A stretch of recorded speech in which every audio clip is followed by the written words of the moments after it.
Hello everybody and welcome back to Growing with Professor Brown. Today we're going to take a look back at the last couple of weeks' Japanese garden walk videos. I'm going to share a few of my favorite clips and talk a little bit about what it was like to be in these beautiful gardens in Japan. So if you would like to visit Japan, or if you've visited any of these gardens yourself, don't forget to hit that like button and stick around. I think you're going to enjoy this one.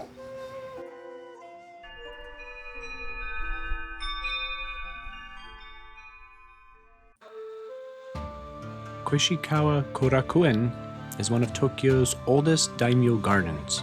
Built in the 1600s by the Tokugawa family, it blends Japanese and Chinese designs to recreate famous landscapes, with ponds, bridges, and winding stone paths.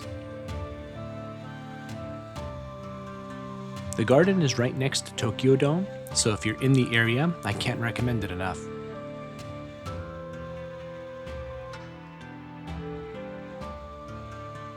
Many of the signs are available in both English and Japanese, making it easy to learn about Japan's history as you're walking through the garden.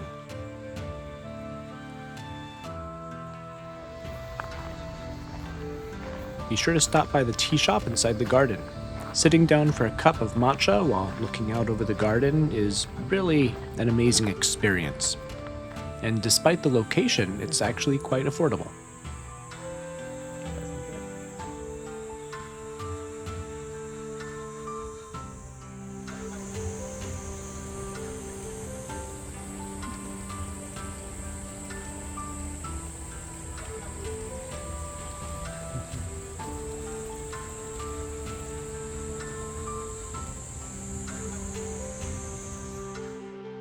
Osaka Castle was first built by Toyotomi Hideyoshi in the late 1500s.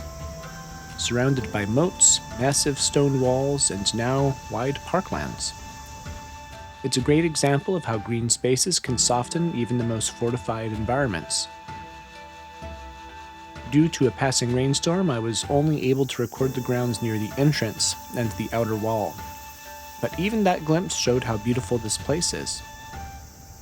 Osaka Castle is absolutely worth a visit for both gardeners and history buffs alike.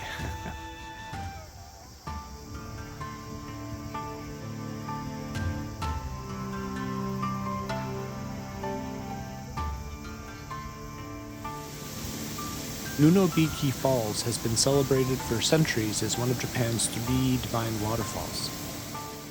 Today, the nearby herb garden grows medicinal and culinary plants across the hillside.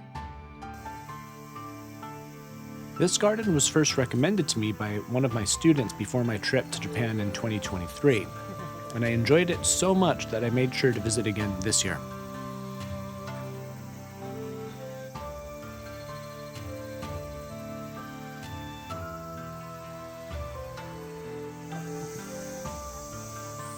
Between the cultivated terraces, the fragrant herbs, and the beautiful views, I'd easily place it in my top 5 gardens in Japan.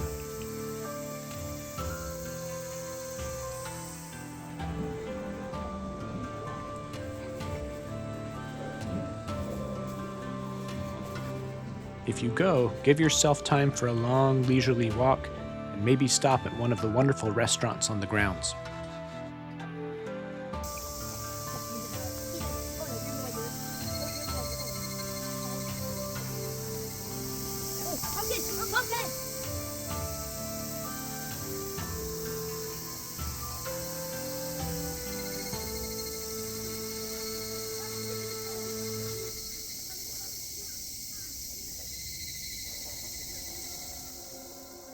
Fushimi Inari, famous for its thousands of bright red torii gates, is a shrine dedicated to Inari, the kami of rice and agriculture. The mountain trail winds through forested paths with small shrines tucked between the trees, blending human devotion with nature. While it's not a formal garden, I still recommend visiting it if you're in Kyoto. Just a word of warning, the full loop involves nearly 12,000 stairs. At least that's what it said online. It's beautiful, but definitely not for the faint of heart.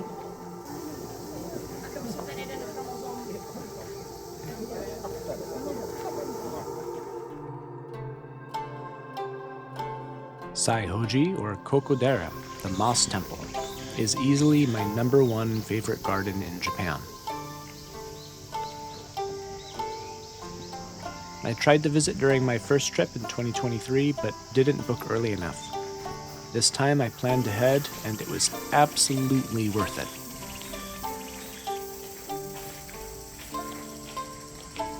The temple grounds are covered in over 100 species of moss, creating a serene, almost dreamlike atmosphere.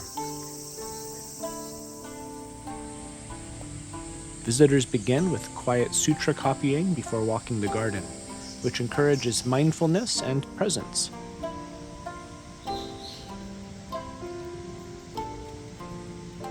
Silence is requested throughout your visit, helping maintain the tranquil, sacred feeling of the space.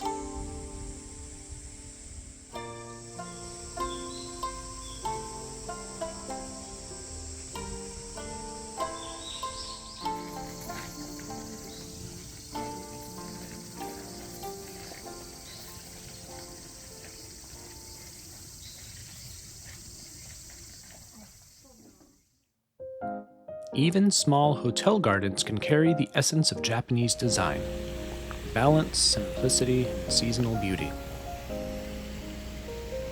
The little garden at Hotel Mystays' premier Narita isn't on any must-see list, but it's a wonderful surprise for travelers. If you're flying in or out of Narita, consider staying here and be sure to stroll through the garden.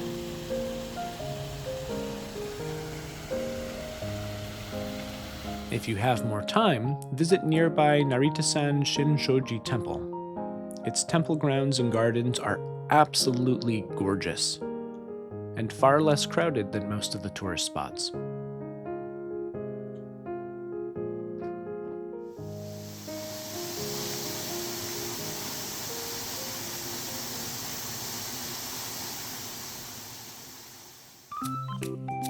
In Nara Park, deer roam freely.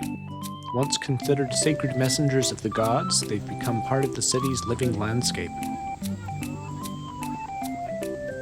For gardeners, it's a reminder that nature isn't something that's separate from us. It's something that we share space with.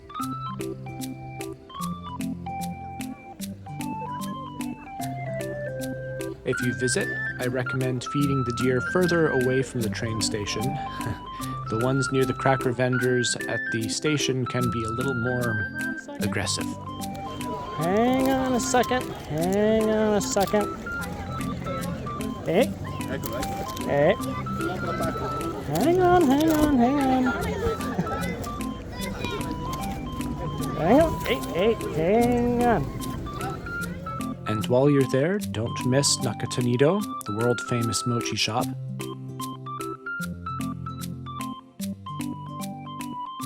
And the historic Okai Mafu Shoten hat shop around the corner. I'll include all of the addresses and links in the description.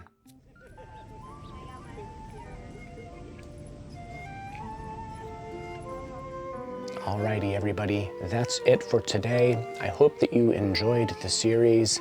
As always, please hit that like button, subscribe if you haven't yet, and I'll see you next time. Take care.